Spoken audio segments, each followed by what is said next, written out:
নমস্কার।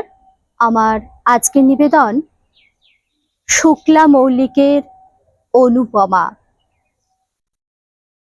আমি একটা চরিত্র হতে পারতাম, যদি হতাম সীতার মতো অপাবিদ্যাসতী। আমি হতে পারতাম একটা চরিত্র, যদি হতাম পাঞ্চালীর মতো চোখ ঝলসানো তেজময়ী রূপসী। বহু ভোগা যন্ত্রণা বিদ্য যে নারী, চেয়েছিল শুধু আপন নির্বাচিত স্বামীর নিঃশর্ত ভালোবাসা। মহাভারতের যুগে যারে দিয়েছিল গণিকার জীবন, আমি হতে পারতাম একটা চরিত্র,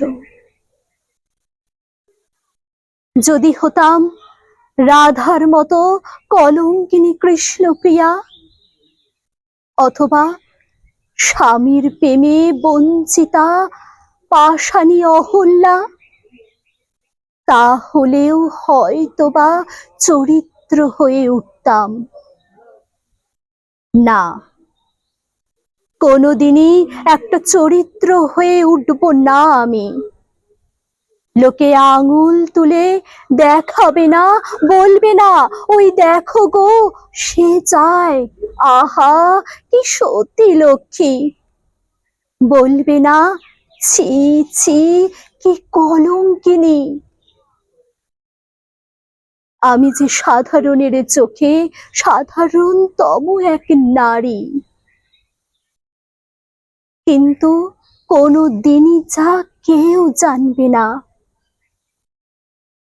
আমি এক অতি সাধারণ নারী।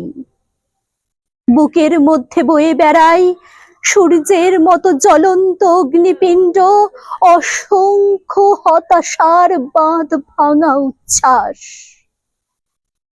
বহু শত বিনিদ্র রজনীর কোলে টুপ টুপ ঝরে পড়া অশ্রু বিন্দু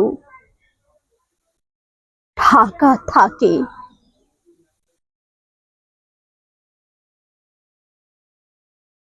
শুধু দামি 12 হাত শাড়ির মোড়কে। আপনাদের যদি আমার এই নিবেদনটি ভালো লেগে থাকে, পাশে থাকুন, চ্যানেলটিকে সাবস্ক্রাইব করুন, লাইক করুন, শেয়ার করুন, কমেন্ট জানান। আজ ভিডিওটি আমি এখানেই শেষ করলাম। পরবর্তী নেক্সট ভিডিওয়ে আবার আপনাদের সামনে উপস্থিত হব। শুভরাত্রি।